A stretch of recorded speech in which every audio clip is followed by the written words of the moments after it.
नमस्कार विद्यार्थियों, आप लोगों को हिंदी भाषा के बारे में बताया गया था। हिंदी भाषा के बारे में बताया गया। इसके अंदर सबसे पहले हमने भाषा की उत्पत्ति आदि के बारे में पढ़ा था। भाषा शब्द की उत्पत्ति संस्कृत भाषा के भाषा शब्द से हुई है, जिसका अर्थ है व्यक्त वाणी। भी हम जो वाणी को व्यक्त करते हैं या अपने जो विचारों को व्यक्त करते हैं उसके बारे में बताया गया था। भाषा क्या है कि मनुष्य अपने जो विचार है उन विचारों को आप लोगों के सामने प्रकट करके सामने वाले को बता सके, वो क्या कहलाती है? भाषा कहलाती है। भाषा के अंदर दूसरा रूप क्या होता है भाषा का? वाणी। मनुष्य जो अपने जो विचार है उन विचारों को बोलकर प्रकट करे, वो क्या कहलाती है? वाणी कहलाती है। आप लोगों को मैंने बताया था कि भाषा की जो विशेषताएं हैं उन विशेषताओं में सबसे पहले भाषा क्या कहलाती है? परिवर्तनशील कहलाती है। भाषा क्या है? ये परिवर्तनशील है। हमने किसी शब्द का प्रयोग किया, वो शब्द क्या है? परिवर्तनशील होता है। उसका परिवर्तन हो सकता है या बार बार उसको हम बदल सकते हैं। दूसरा क्या है कि सृजनात्मक भी होता है। वो क्या कहलाता है? सृजन मतलब शब्दों का निर्माण करता है। भी हम ऐसे शब्द बना लिए पे प्लस पे, तो इसका तो कुछ नहीं हुआ, लेकिन ऐसे शब्दों का प्रयोग है जो शब्द आपस में सृजित हो सके, मतलब उनका कुछ न कुछ अर्थ हो सके, वो क्या कहलाती है? भाषा के अंदर सृजनात्मक शब्द कहलाते हैं। उसके बाद में अनुकरण। भी हमें किसी वस्तु का अनुकरण करें। भी बालक बोलना कब सीखेगा? बालक जब बोलना सीखेगा जब सामने वाला उसे बताएगा। भाषा के अंदर वो क्या कहलाएगा? अनुकरण कहलाएगा। भी अनुकरण करके बालक ने इन चीजों को प्रकट किया है। उसके बाद में परिवर्तनशीलता। धीरे धीरे उस चीजों के अंदर भी परिवर्तन होता रहता है, परिवर्तनशीलता कहलाती है। लेकिन इसी भाषा के अंदर दूसरा जो रूप है वो रूप होता है उसकी दूसरी जो विशेषता है वो सृजनात्मक विशेषता है। ये विशेषता तो क्या कहलाती है? इसकी प्राकृतिक विशेषता कहलाती है। दूसरी विशेषता क्या कहलाती है? सृजनात्मक विशेषता कहलाती है। उसके अंदर क्या भी उच्चारण हो सके। उच्चारण मतलब हम किसी वाक्य की रचना करें, उस रचना के अंदर उस रचना का उच्चारण हो सके, वो उस भाषा की विशेषता कहलाती है। दूसरा क्या है? प्रतीकात्मक प्रतीक चिन्ह होने चाहिए। उसके प्रतीक चिन्हों के माध्यम से हम उसको प्रकट कर सके, वो प्रतीकात्मक कहलाती है। और तीसरी उसके अंदर कर्मबद्धता आनी चाहिए। भी कोई वाक्य का प्रयोग कर लिया, उस वाक्य के अंदर अगर हम कर्मबद्धता नहीं होगी, उसके किसी तरह के नियम नहीं होंगे, तो वो किसी भी तरह की भाषा नहीं कहलाएगी। और लास्ट उसके अंदर क्या होता है? संपर्क। वे हम आपस में मिले और मिलने के बाद में उन चीजों का उच्चारण करके वो क्या कहलाएगी? संपर्क कहलाएगी। भाषा के अंदर दूसरा जो रूप होता है मातृभाषा होता है। क्या होता है? मातृभाषा। मातृभाषा के अंदर बालक जो शिष्य अवस्था होती है, अर्थात बालक का जब जन्म होता है, जन्म के बाद में जब वो माता पिता के संपर्क में आता है, माता पिता के संपर्क में आने के बाद में जब वो जिस भाषा का प्रयोग करेगा या जिस बोली का प्रयोग करेगा, माँ की जो वाणी है उसको हम क्या कहलाएंगे? मातृभाषा कहलाएंगे। क्या कहेंगे? मातृभाषा। हमारी मातृभाषा क्या होगी? कि हम हिंदी का प्रयोग करते हैं, तो हमारी मातृभाषा क्या कहलाएगी? हिंदी कहलाएगी। भाषा का जो दूसरा रूप है वो क्या होती है? मूल भाषा। मूल भाषा, हम जिस भाषा का प्रयोग कर रहे हैं उसे हम क्या कहेंगे? वह भाषा जो विस्तृत भूभाग के अंदर प्रयोग की जाती है उसे हम क्या कहेंगे? मूल भाषा कहेंगे। भाषा कौन सी होगी? मातृभाषा होगी। मातृभाषा के बाद में मूल भाषा। अपना जो क्षेत्र है उस क्षेत्र के अंदर जो भाषा बोली जा रही है वो क्या कहलाएगी? मूल भाषा कहलाएगी। उसके बाद में मृत भाषा। तीसरी भाषा क्या होगी? मृत भाषा। उस क्षेत्र के अंदर पहले जो प्रयोग हो रही थी भाषा, लेकिन वर्तमान के अंदर उस भाषा का व्यवहार के अंदर प्रयोग नहीं होता, वो क्या कहलाई है? मृत भाषा कहलाती है। उसके बाद में हम कौन सी भाषा का प्रयोग करते हैं? मानक भाषा। कौन सी भाषा का? मानक भाषा। मानक भाषा जब कोई बोली अन्य बोलियों के भूभाग के अंदर विस्तृत महत्व को प्राप्त करके वहां की राष्ट्रीय जो एकता है उस एकता को संजोए रखती है उसे क्या कहेंगे, मानक भाषा कहेंगे। भी जिस तरह आप मान लीजिए आप राजस्थान के अंदर रह रहे हैं, राजस्थान का पूरा जो क्षेत्रफल है उस क्षेत्रफल के अंदर अगर वो भाषा बोली जा रही है तो वो क्या कहलाएगी, मानक भाषा कहलाएगी। राष्ट्रभाषा मानक भाषा सरकारी जो रूप है उस रूप के अंदर प्रयोग की जाती है वो मानक भाषा कहलाएगी। उसके बाद में राष्ट्रभाषा किसी भी देश के अंदर स्वीकृत जो भाषाएं हैं उन भाषाओं के अंदर राजकीय जो कार्य है उन कार्यों के अंदर जिस भाषा का प्रयोग किया जाएगा वो उस क्षेत्र की क्या कहलाएगी, राष्ट्रभाषा के बाद में राजभाषा मतलब सरकारी जो भी काम है, हमारे क्षेत्रीय जो भी काम है उन कामों के अंदर जिस भाषा का प्रयोग किया जाएगा, तो राजकीय जो भाषा है, राज्य के अंदर जो भी राजकीय कार्य किए जाएंगे उन राजकीय कार्यों के अंदर जिस भाषा का प्रयोग किया जाता है उसे क्या कहेंगे, हम राजभाषा कहेंगे। उसके बाद में प्रांतीय भाषाएं, प्रांतीय मतलब क्षेत्रफल की दृष्टि से जिस भी राज्य के अंदर जो भी भाषाओं का प्रयोग किया जाएगा वो उस क्षेत्र की क्या कहलाएगी, प्रांतीय भाषा कहलाएंगे।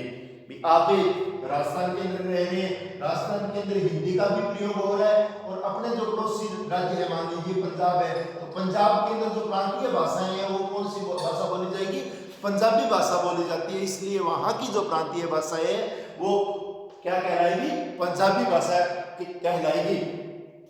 उसके बाद में उस भाग के अंदर उप जो भाषाएं हैं, जिस तरह राजस्थान देखें, राजस्थान के अंदर अगर उप भाषा देखेंगे तो कौन सी होगी, राजस्थानी होगी।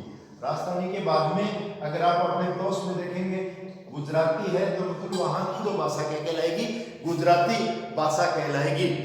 भाषा का अगला जो रूप है वो क्या कहलाएगा, बोली कहलाएगा। बोली मतलब हम अपने जो उच्चारण है, उच्चारण के माध्यम से जो अपने विचारों को प्रकट कर रही है वो बोली कहलाएगी। बोली उस क्षेत्र फल के आधार पे होगी या उस क्षेत्र के आधार पे होगी। राजस्थान है तो राजस्थान के अंदर अगर हम देखेंगे तो राजस्थानी है, राजस्थानी के अंदर मारवाड़ी अगर बोली जा रही है तो वो क्या कहलाएगी, वहां की बोली कहलाएगी। क्षेत्रीय रूप में जिन शब्दों का या जिस भाषा का प्रयोग करेंगे हम उसे क्या कहेंगे, बोली कहेंगे। सामान्य रूप से हमारी भाषा कौन सी होगी, हिंदी होगी।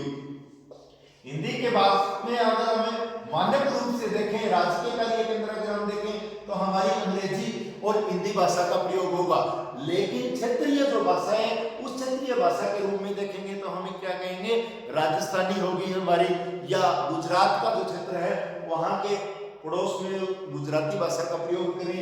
लेकिन अगर हम अपने इन क्षेत्रों को देखें, उस क्षेत्र के अंदर जिस तरह जोधपुर आदि के अंदर बोली जाएगी तो वहां की जो भाषा होगी, बोली होगी, वो क्या कहलाएगी, मारवाड़ी बोली कहलाएगी।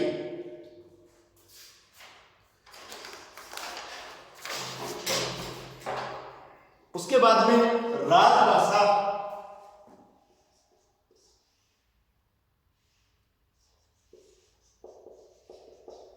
और दूसरी राष्ट्र भाषा।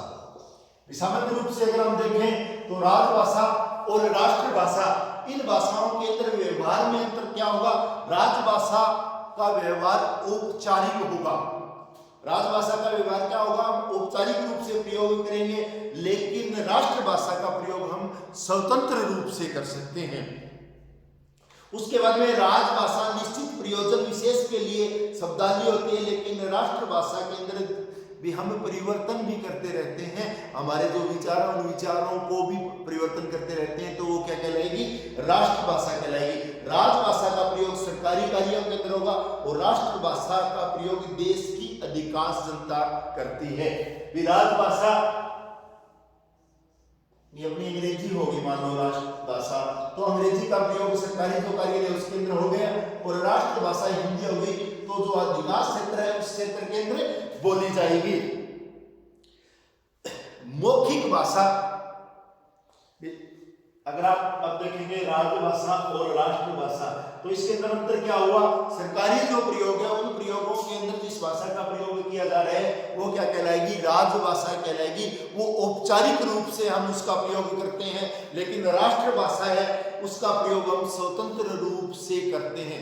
गणिता से राजभाषा हमारी मजबूरी होगी, लेकिन राष्ट्रभाषा हम स्वतंत्र रूप से प्रयोग कर रहे हैं, किसी भी क्षेत्र के अंदर जाके बोल सकते हैं, वो हमारी क्या कहलाएगी, राजभाषा कहलाएगी। राजभाषा निश्चित रूप से प्रयोजन विशेष के लिए निर्धारित शब्दावली है, लेकिन राष्ट्रभाषा के अंदर जो विचार है, उन विचारों के अंदर धीरे धीरे परिवर्तन होते रहते हैं। राजभाषा के अंदर किसी तरह की धारणाएं हो गई, किसी तरह के विचार हो गए, उनको उसी आधार पे प्रयोग किया जाएगा, लेकिन राष्ट्रभाषा के अंदर वो धीरे धीरे परिवर्तित होते रहते हैं, बदलते रहते हैं, तो क्या कहलाएंगे, वो राष्ट्रभाषा कहलाएगी।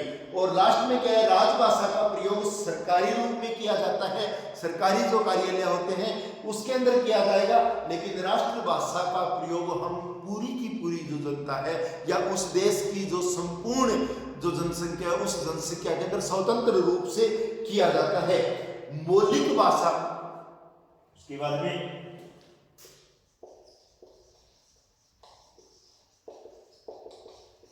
मौलिक भाषा व लिखित भाषा, इसके अंदर अंतर। मौलिक भाषा क्या होगी कि क्षेत्र और काल की दृष्टि तक सीमित रहती है।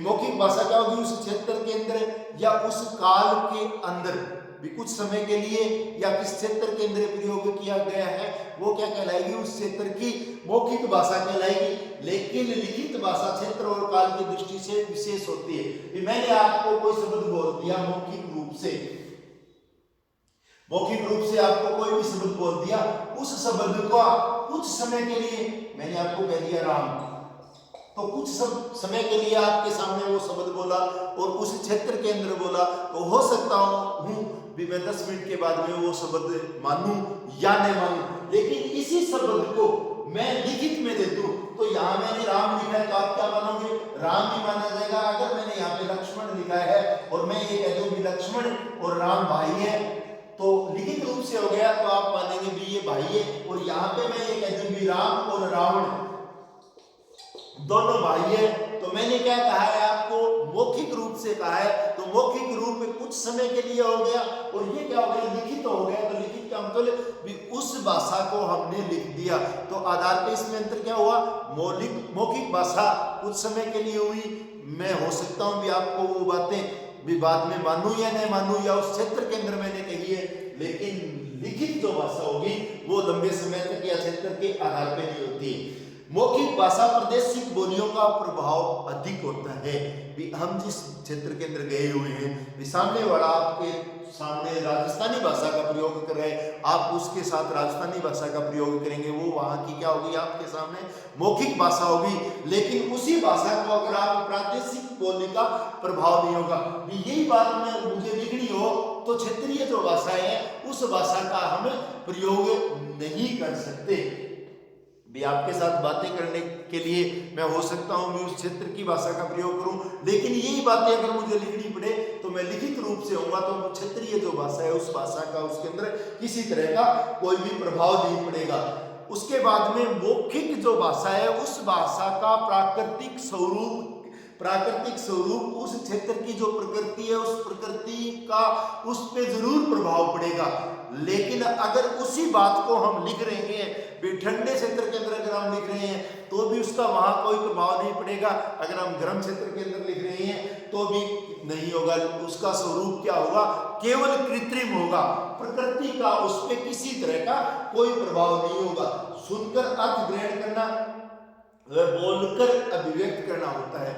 मौखिक भाषा के अंदर क्या होगा, भी मैंने आपको कोई शब्द बोल दिया तो वो शब्द आपको सुनाई दे गया, आपने उस शब्द को सुन लिया और उसका अर्थ ग्रहण कर लिया। भी मैं आपको क्या कहना चाहता हूँ इस बात का आपको अंदाजा लग गया। लेकिन यही बात अगर हम आपको लिख के देंगे तो आप उस भाषा को पढ़ोगे, पढ़ने के बाद में उसका अर्थ निकालोगे, वो क्या हो जाएगी, हमारी अभिव्यक्ति हो जाएगी। अर्थात भाषा की उत्पत्ति किस प्रकार हुई, भाषा किस तरह बनी, भाषा के जो रूप है मातृभाषा, क्षेत्रीय भाषा, उनका राजभाषा और जो मातृभाषा है उसका अंतर, और मौलिक और लिखित जो भाषाएं हैं उन भाषाओं का वर्णन आपके सामने हो गया। अब आपको हमारी जो मुख्य बिंदु है, मुख्य बिंदु क्या है? हिंदी भाषा। हमारा मुख्य बिंदु का क्या रहेगा? हिंदी भाषा। तो हिंदी भाषा की उत्पत्ति आदि के बारे में हम आपको कल पढ़ाएंगे। धन्यवाद।